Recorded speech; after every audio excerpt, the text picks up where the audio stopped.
Hey, what's up, sports rehab experts? If you're like me, you're more than likely watching the Michael Jordan documentary, The Last Dance, right now on television. I enjoy watching these documentaries, number one, because I love sports, but number two, just because I like to see some of the behind the scenes work ethic and storylines that come about because they're fascinating in my opinion.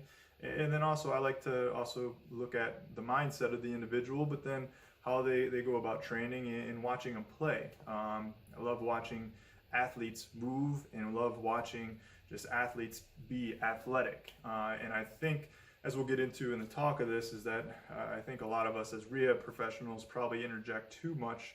Coaches, clinicians, trainers, they're all, I think we're all susceptible to this, where we coach somebody too much and we take away somebody's innate ability to be athletic. So what I want to point out today is some of the things I was watching Jordan do just on the documentary of how he was moving that I feel made him a great athlete. Now, obviously, he is gifted beyond measures compared to the majority of individuals, but I think he also leaves behind clues on how he moves and how he moves his body that would help other people become more athletic. So we're going to teach you some things that I think Jordan is doing that allows him to display his high level of already innate ability to be athletic. But if you do these things too, you're going to notice that you'll immediately improve your athleticism just by the efficiency of your movement. But then also, secondly to that, is how that builds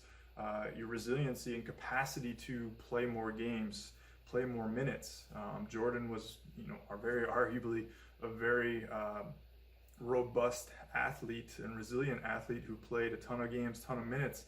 And yeah, he had some injuries, but realistically, they were pretty minimal compared to a lot of other athletes' careers. So I think how he moves and how he displays his athleticism also lends clues into teaching athletes or showing athletes how they can also move to be a little bit more resilient, robust, and less prone for some type of injury to occur when we're operating at this high level of performance output.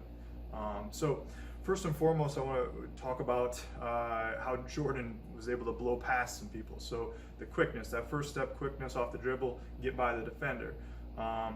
What you'll notice in many of his moves is he uses what's called a Plyo Step. Now, this has been talked in the performance world a ton by an individual called Lee Taft, and I'll give him a ton of credit for recognizing this. It's kind of starting to become more popularized in the strength and conditioning, sporting coaches, and rehab clinician world. But if you're not familiar with it, you need to know what the Plyo Step is, because when you watch Jordan move and when he tries to drive by a defender, he takes a step backwards before he actually goes forward. And many coaches will call this a false step. I know I was told this all the time as a wide receiver in football, playing a defensive back or anything of that nature, is they tell you to not take a false step. So they don't want you to move backwards before you move forward, which sounds like a good theory and good idea in thought, but you're not realizing what the athlete is trying to accomplish when they take that initial backward step. So when you take that initial backward step, what you're essentially doing is you're allowing yourself to get low, drop your center of mass, and get the correct angle to apply force into the ground. And athletes just kind of do this naturally. You'll notice if you stand with your feet parallel and you tell someone to sprint forward, the first thing that they're doing is they're going to actually move one leg backwards. It's usually their dominant leg. They're going to move one leg backwards to apply force into the ground so that they can then move forward. Because if you're just standing still, again, think about 2 feet on the ground, standing in an athletic position, and then telling yourself to sprint forward as fast as you can, you're not at a very good angle to apply force into the ground, to overcome inertia, to create some momentum, to accelerate quickly. So you need something to be able to drop your center of mass down, do that quickly, but then also create some potential energy and kinetic energy by applying force in the ground, using the stretch shortening cycle to your advantage to get some momentum out of the ground, push yourself forward faster, quicker, and also because you're at a better angle. So Jordan did this, again, I fully believe he did this without anybody ever teaching him that, but again, I think through a lot of coaching, clinics, going to rehab because of an injury, or having a personal trainer, people who are not aware about this may actually tell individuals the wrong thing. So you need to be aware of this. So number one, we're not coaching it out of the athlete. The athlete uses this innately. They should continue to use this innately because it is beneficial from a performance standpoint. And secondly to that, it also is a very useful way of reducing injury if done correctly. And I see this time and time again with Achilles injuries. So people who perform the Plyo Step poorly because they're taking a strength and conditioning triple extension mindset or learned pattern into the Plyo Step. So if we break the Plyo Step down a little bit further, what you should notice is that the knee is flexing and not straightening as the foot plants and hits the ground. So the knee is bending as the heel is dorsiflexing. And then when they go forward, the knee goes forward. It might straighten a little bit, but that's not the main emphasis of the movement. The knee goes forward as the ankle plantar flex and as the calcaneus or the heel plantar flexes.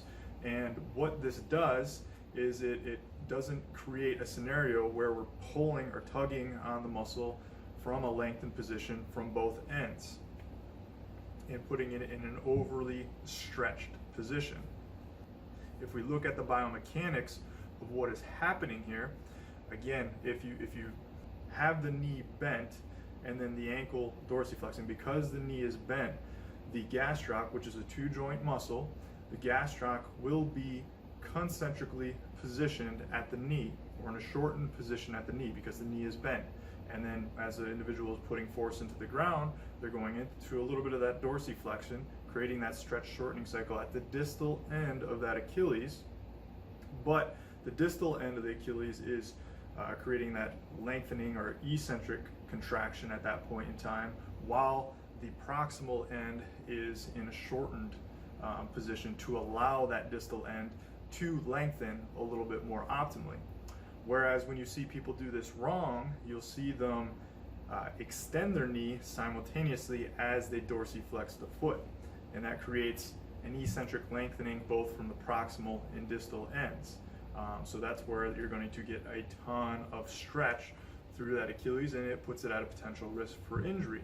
Whereas we want to create an anchor point at one end of the muscle so that we can pull the rubber band or pull the muscle back at the opposite end. So that's why the knee should be flexed, so it's concentrically contracted, creating that anchor point at one end of the muscle while the opposite end dorsiflexes and puts an impulse into the ground.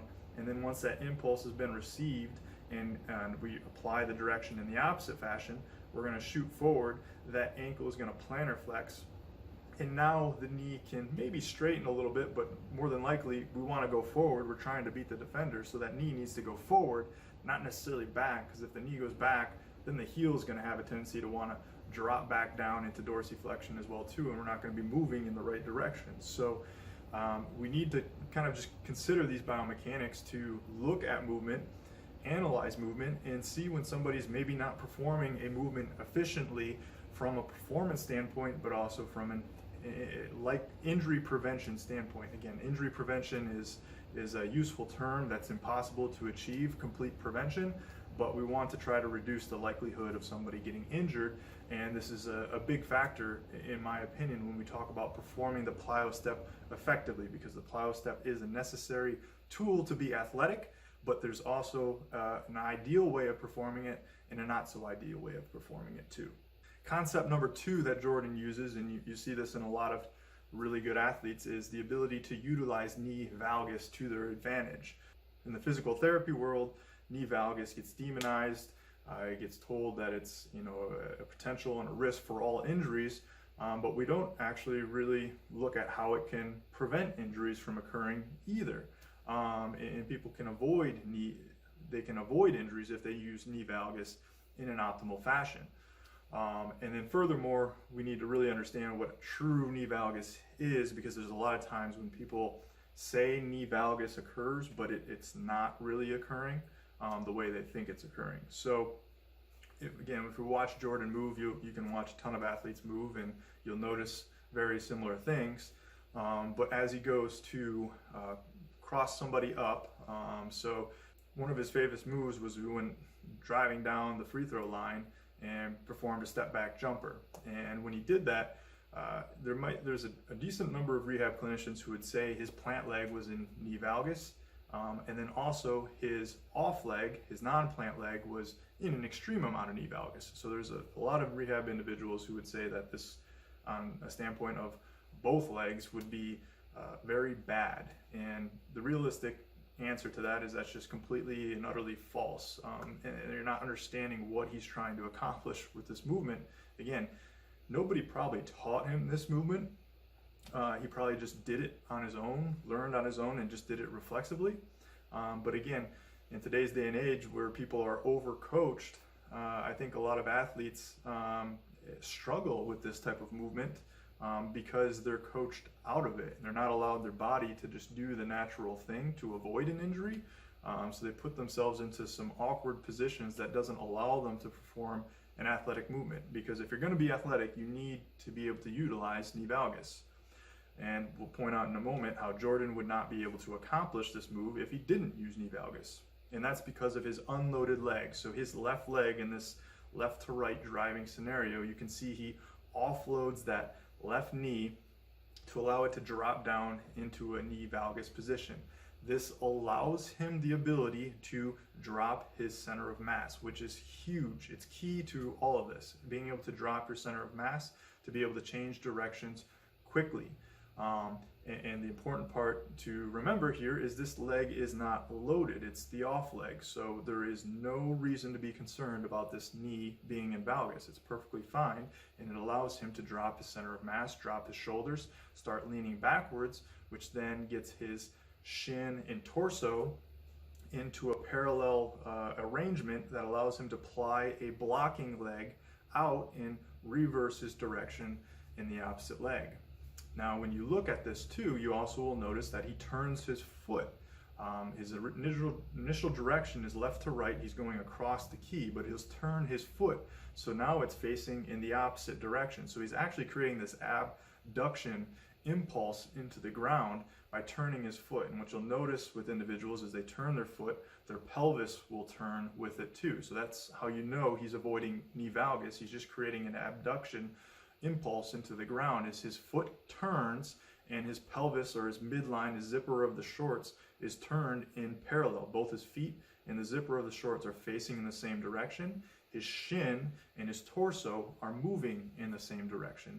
And that's how we know he's avoiding knee valgus, is because he's creating more of a lateral movement, not this knee valgus extreme position that so many people demonize. Again, changing position of torso, foot, repositioning yourself in a way that avoids a potential moment of injury is extremely important. He would have never been able to do that if he didn't unload his opposite leg, drop that leg into knee valgus so that he could reposition his foot, torso, pelvis in a different direction so he could get that leg in an optimal position to apply force into the ground to send him in the opposite direction. So knee valgus, 100% necessary for athletes, but then also knowing how to reposition their body, their foot, their shin, their torso, their pelvis in a direction that's optimal. Again, likely this is going to happen subconsciously for the individual because they're trying to accomplish a task. They know they're going to do at a moment's notice. It happens in a millisecond speed. Realizes he's going to do a step back.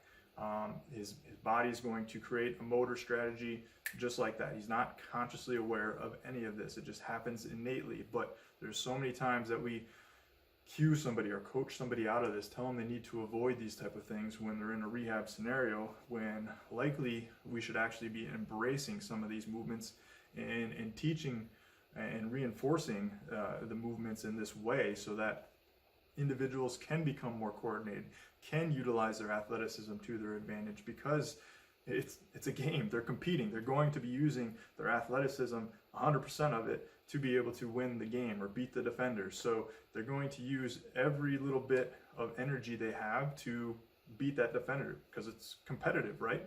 And if they have this conflicting movement advice that's happened from trainers, working out, rehab clinicians and coaches telling them one thing, but their body wanting to do another thing, that's going to slow down movement. It's going to decrease speed. It's going to decrease athleticism, and it's going to create confusion within the system. And that's not what we want to do. We want to be able to utilize our body's athleticism to the fullest capability, and then be aware of how that can be advantageous for an injury reduction standpoint too, and not actually demonize a movement right off the bat just by looking at it. We want to understand why the athlete is actually doing what they're doing first, and then make the judgment call of if that needs to change. Not jumping to conclusions, trying to change a movement right away, or thinking that everything that I'm doing in the weight room or the rehab room is just going to magically carry over into a sporting environment, because likely it's not going to. But then also, everything that you do in the weight room is not always that specific to sport anyways too. And we saw that with the first movement there, the whole concept of the Plyo Step, and not actually wanting triple extension in that moment either, and especially not creating triple extension too early to apply that impulse into the ground, but rather the impulse should have already been applied to the ground, and they should be accelerating forward when that triple extension occurs. So things to think about. Hope you found this video useful. We'll be back at it again with another video here coming up shortly, probably next week. And if you got a comment, question about what we talked about, put it in the comments below, or if you notice anything else that Jordan does as you're watching this documentary and you want to kind of point it out and ask some questions about that too, feel free to drop that in the comments below too. Hey, thanks for watching. Hope you got a lot out of the information in today's video. If you like this type of content, if you could do us a huge favor by liking the channel, subscribing to the channel, and hit that alert button so you get notified when any new videos come out your way. Also, if you're a rehab clinician looking to take your clinical skill knowledge to the next level and seeing how you can better help your patients, visit sportsrehabexpert.com, where we got a lot more information that can help you along the way, as well as our certified sports rehab expert course. This is 2 courses that give you a sports rehab residency or an orthopedic fellowship type education in half the time at a fraction of the cost. So visit sportsrehabexpert.com to check out these 2 courses. We have the Human Assessment Mastery course and the Full Body Treatment Domination course. And finally, maybe you aren't a rehab clinician watching this video. Maybe you're someone just looking to keep an active, healthy, mobile, athletic lifestyle without painkillers and frequent visits to the doctor's office. If you're located in Ann Arbor, Michigan, you're in luck. Just visit annarbor.physio and you can set up your appointment today. If you're not from around the Ann Arbor or the Michigan area, no worries. We do a lot of online video consultation services from people all over the globe as well too. So you can reach us at annarbor.physio or at sportsrehabexpert.com, and we'd love to learn more about how we can help you out.